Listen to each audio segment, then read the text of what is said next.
She was friends with Bill Clinton and George Bush, two close alleged associates of Jeffrey Epstein. That one sentence, that's where the story starts. It was given to her in Langley. The only reason why you have that many wrist buttons if you're looking at clothes on somebody. A joke, maybe. Or maybe the most honest thing said about Ellen DeGeneres in years. Her stories have changed so many times about what happens, when it happens, how it happens, with different versions. And each time she speaks, there's a different version. Her stories have changed so many times about what happens, when it happens, and how it happens with different versions. And each time she speaks, it's a different version. 3 voices, 3 different angles, all pointing at the same name. Ellen DeGeneres built a television empire on the phrase, "Be kind." But right now, with the Epstein files dropping, Ghislaine Maxwell sitting in a Texas prison with meals delivered to her cell, and Joe Rogan saying what the mainstream press won't, people are asking a question that refuses to go away. What exactly did Ellen know, and why did she run? To understand why any of this matters, you have to go back to what Ellen was. For over 2 decades, she was one of the most powerful figures in American entertainment.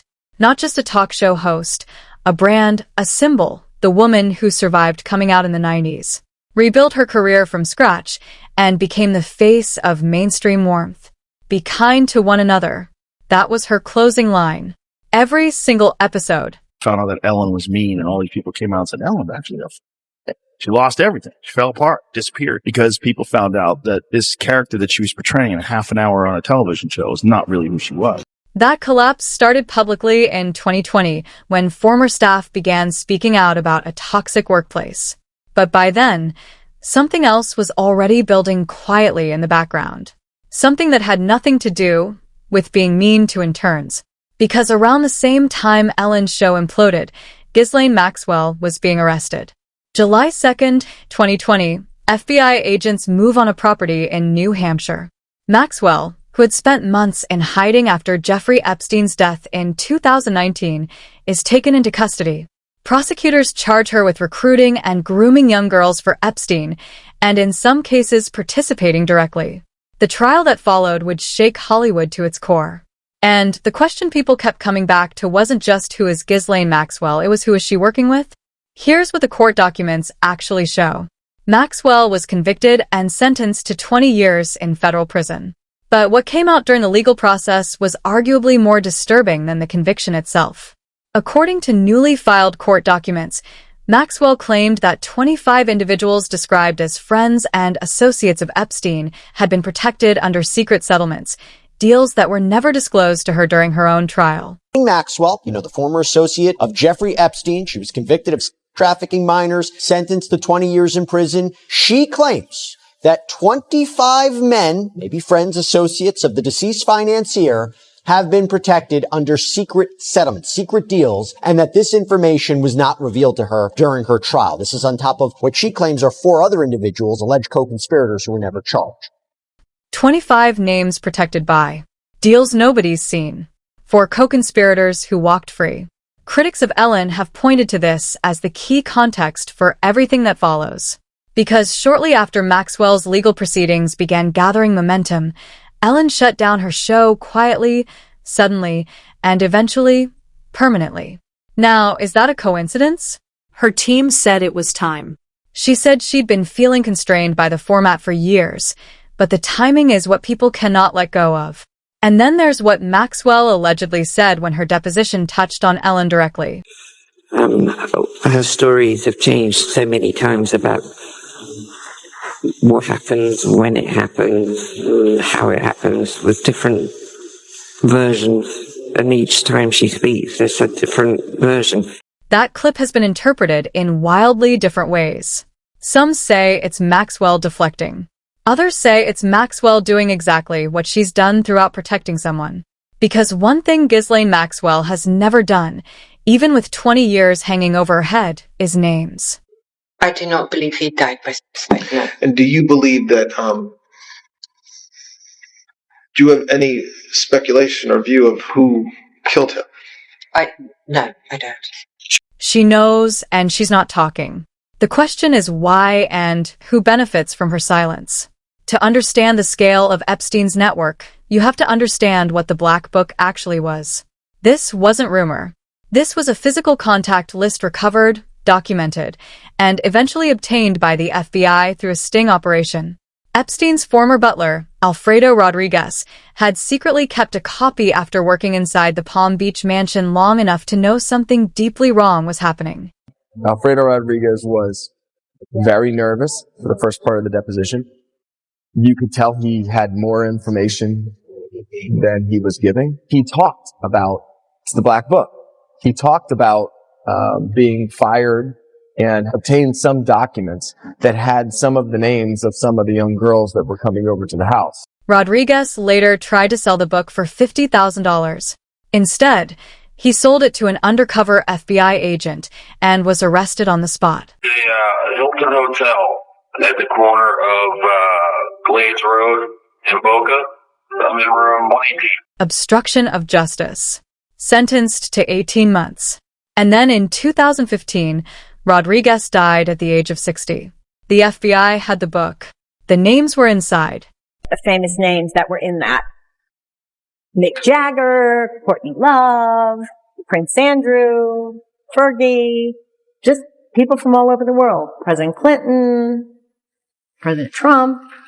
He wasn't president at the time, but Donald Trump was in there. And just so many famous people were in there. Now, important caveat, and the documentary footage itself makes this clear inclusion in that book is not evidence of wrongdoing.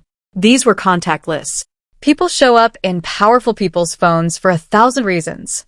But here's what Rogan and others have zeroed in on. It's not just who is in the book. It's who is circled. Someone went through those pages and marked specific names as more deeply involved. And the person who did that, marking the one who could explain what it meant, is no longer alive. This is where Joe Rogan enters the conversation and where the internet went into overdrive.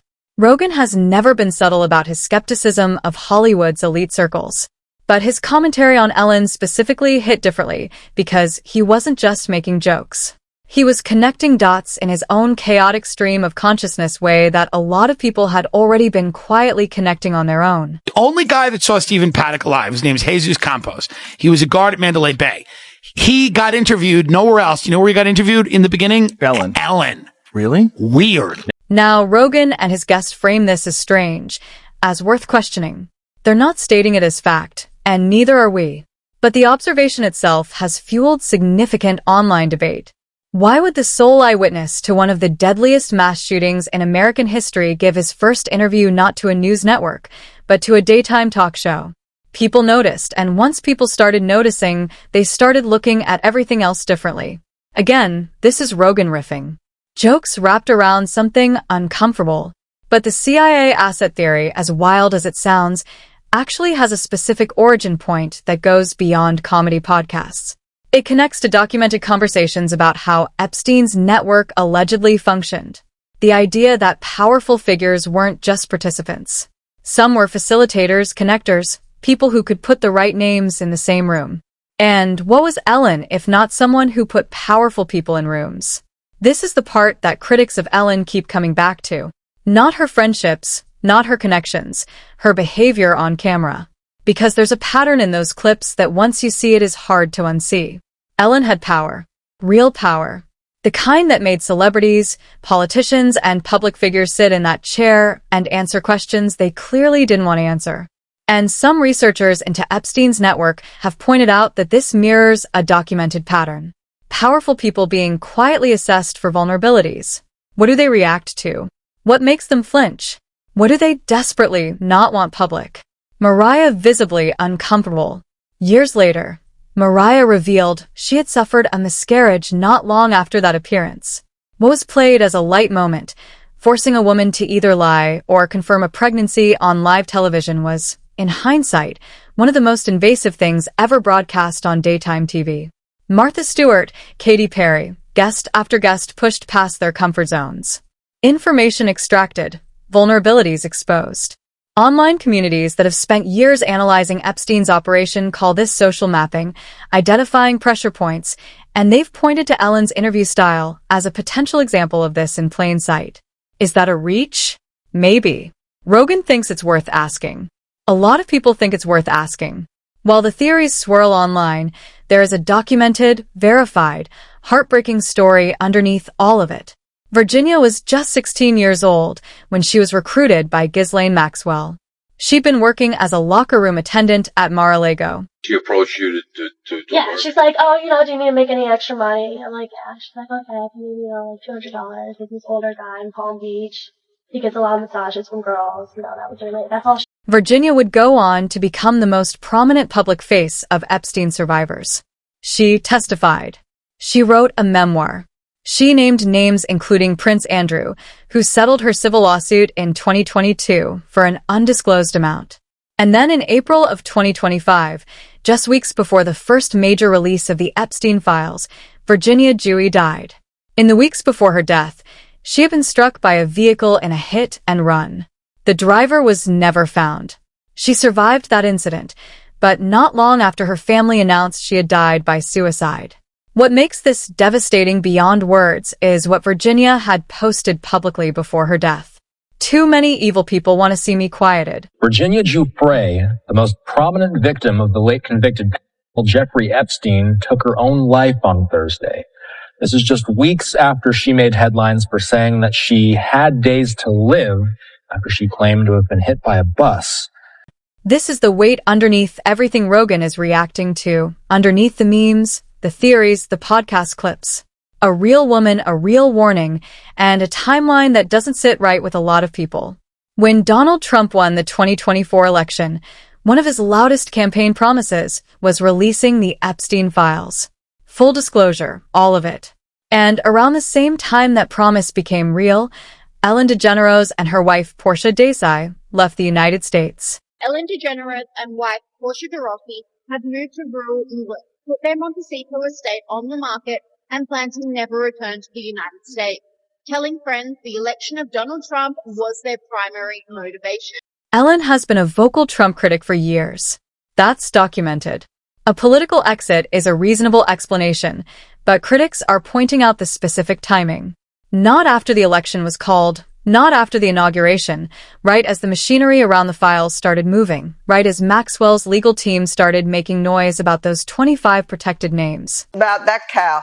But anyway, good riddance to her. But, she was quite friendly with that P. Diddy bloke, wasn't she? Well, this is why I say release the Diddy files. Yeah. Release the Diddy files. Come on, Donald Trump. We want to know whose name.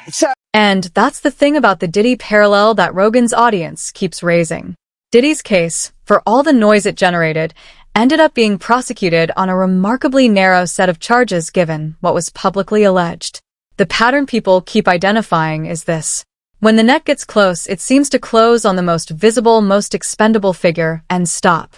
The people behind the people stay behind the curtain. Ghislaine Maxwell is currently serving 20 years in a federal prison camp in Bryan, Texas. Except serving time might be generous language. Fellow inmates have allegedly been warned directly. This is the architecture of the silence. Maxwell sitting comfortably, the files releasing slowly, the names still protected, and the people with the most to lose, putting oceans between themselves and the country where the reckoning is supposed to happen. Joe Rogan didn't produce a legal brief. He didn't subpoena documents. He sat across from a guest, talked through what the public record shows, what the Epstein files suggest, and what the timeline looks like, and said out loud what a lot of people had been thinking quietly. Ellen DeGeneres was connected socially, professionally, and potentially in ways still being uncovered to a world that is only now being fully exposed. Is she guilty of what the darkest corners of the internet allege? That's not what this video is. That's not what Rogan claimed either. What he claimed, what the documents, the depositions, the prison consultants, and the dead woman's tweet all point toward is that the full story has not been told, that powerful people made deals, that silence was purchased, and that the people who knew the most have been the most protected. Maxwell won't talk. The files are still being processed. Millions of pages manually searched, surfacing shocking images in results that have nothing to do with what you searched for. The Truth Commission in New Mexico is still building its team. And Ellen DeGeneres is in rural England. More files are coming. More names will surface. And if Ghislaine Maxwell ever decides that her comfort inside that Texas prison camp is no longer worth the price of her silence, everything changes overnight. The question isn't whether the story is over. It isn't. The question is when the next name drops. Will you be surprised? Drop your thoughts in the comments. Subscribe. Turn on notifications because the moment something breaks will be